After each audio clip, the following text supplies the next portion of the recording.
नमस्ते। आपके अपने चैनल में आपका स्वागत है, जहां हम नागरिक बोध और सरकारी योजनाओं के बारे में सब कुछ सीखते हैं। आज हम बात करने जा रहे हैं भारत के एक ऐसे संकट की जो हमारे शहरों को धीरे धीरे निगल रहा है, और उन युवाओं की जो इसे बदलने के लिए खड़े हो गए हैं। जरा सोचिए, भारत में हर साल कितना कचरा पैदा होता है। 6 करोड़ 20 लाख टन। ये सिर्फ एक नंबर नहीं है, ये हमारे शहरों पर एक बहुत बहुत भारी बोझ है। अगर इस बोझ को अपनी आंखों से देखना हो ना, तो दिल्ली के गाजीपुर लैंडफिल को देखिए। ये कोई छोटा मोटा ढेर नहीं, ये कचरे का एक ऐसा पहाड़ है जो 17 मंजिला इमारत से भी ऊंचा है। और सोचिए, ये तो बस एक है, हमारे देश में ऐसे 3000 से ज्यादा कूड़े के ढेर हैं। ये समस्या लगातार बड़ी होती ही जा रही है। तो सवाल उठता है कि इस सारे कचरे में आखिर होता क्या है। जैसा कि हम देख सकते हैं, इसका लगभग आधा हिस्सा तो जैविक कचरा है, मतलब हमारे किचन से निकला हुआ खाना, सब्जियों के छिलके वगैरह। और फिर आता है प्लास्टिक, जो भले ही प्रतिशत में कम लगे, लेकिन हमारे पर्यावरण के लिए सबसे बड़ी चुनौतियों में से एक है। पर देखिए, ये कहानी सिर्फ नंबरों और आंकड़ों की नहीं है।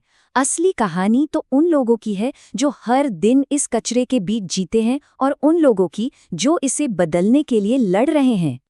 इन कचरे के पहाड़ों के पीछे लाखों जिंदगियां हैं, लेकिन एक बहुत बड़ा सवाल है, इस संकट की सबसे बड़ी कीमत आखिर चुका कौन रहा है? और इसका जवाब है वो अदृश्य सेना, जिन पर अक्सर हमारा ध्यान नहीं जाता। हमारे कचरा बीनने वाले, सुवर्णा रवि मागर जैसे लोग, जो हर रोज हमारे शहरों को साफ रखने के लिए अपनी सेहत और सम्मान दोनों को दांव पर लगाते हैं। लेकिन जब नई पीढ़ी ने इस सच्चाई को अपनी आंखों से देखा ना, तो ये उनके लिए एक कॉल टू एक्शन बन गया। आर्या मित्रा जैसे छात्रों के लिए ये सिर्फ एक समस्या नहीं थी, ये उनके भविष्य पर एक सीधा हमला था। तो सवाल ये है कि आखिर ये जागरूकता, ये सोच एक पूरे देश में फैले आंदोलन में कैसे बदल गई, कैसे ये जागृति एक क्रांति बन गई। देखिए, ये कहानी किसी एक हीरो की नहीं है, बल्कि हजारों छात्रों की है, जो चुपचाप देखने वालों से बदलाव लाने वाले बन गए। और ये आंदोलन कोई रातों रात खड़ा नहीं हुआ। इसकी शुरुआत हुई छोटे छोटे सफाई अभियानों से, जो धीरे धीरे एक संगठित ताकत में बदल गए। और एक छात्र का चेंज मेकर बनने का ये सफर बड़ा दिलचस्प है। ये सिर्फ कचरा उठाना नहीं है, पहला कदम है जागरूकता, मतलब समस्या को खुद महसूस करना। फिर आता है स्किल बिल्डिंग, यानी उसे सुलझाने के तरीके सीखना। इसके बाद आता है नेतृत्व, और आखिर में अपने जैसे और लोगों को इस बदलाव के लिए प्रेरित करना। और सबसे खास बात यह है कि ये युवा सीधे सिस्टम की नाकामियों से निपटते हैं। जहां व्यवस्था फेल होती है, जैसे कि घरों में कचरे को अलग न करना, ठीक वहीं ये छात्र काम करते हैं। ये सिर्फ शिकायतें नहीं करते, बल्कि घर घर जाकर लोगों को समझाते हैं और जमीनी स्तर पर आदतें बदलते हैं। तो चलिए देखते हैं कि ये युवा योद्धा इस लड़ाई को लड़ने के लिए आखिर किन तरीकों का, किन टूल्स का इस्तेमाल कर रहे हैं।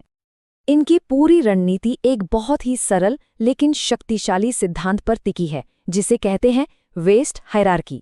ये हमें सिखाता है कि कचरे को लैंडफिल में फेंकना हमारा पहला नहीं, बल्कि आखिरी, बिल्कुल आखिरी विकल्प होना चाहिए। सबसे अच्छा कदम तो यही है कि कचरा पैदा ही ना किया जाए। और इस पूरे लड़ाई में जो सबसे ज़रूरी कदम है, वो है कचरे को वहीं अलग करना जहां वो पैदा होता है, मतलब हमारे घरों में। यही पूरे सिस्टम की नींव है। गीले, सूखे और खतरनाक कचरे को अलग करके ही हम ये पक्का कर सकते हैं कि ज़्यादातर कचरा एक संसाधन बने, न कि बोझ। सोचिए, हमारे कचरे का 40 से 60% हिस्सा जैविक होता है। जब छात्र इसे अलग करते हैं, तो वे एक समस्या को समाधान में बदल देते हैं। कंपोस्टिंग के जरिए जो कचरा लैंडफिल में जहरीली गैसें बनाता, वही हमारे खेतों के लिए काला सोना, यानी कीमती खाद बन जाता है। चलिए अब बात करते हैं इम्पैक्ट की। इन सभी कोशिशों का जमीनी स्तर पर क्या असर हो रहा है, नतीजे आखिर हैं क्या?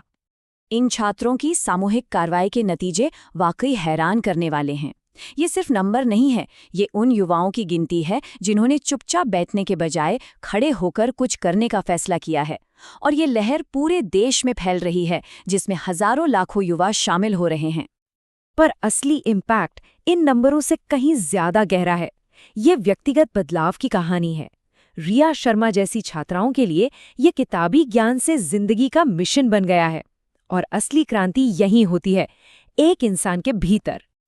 तो इस पूरी चर्चा का सबसे अहम टेकअवे क्या है? ये आंदोलन सिर्फ कचरा साफ नहीं कर रहा है, ये पर्यावरण के लिए लड़ने वाले लीडर्स की एक पूरी पीढ़ी तैयार कर रहा है।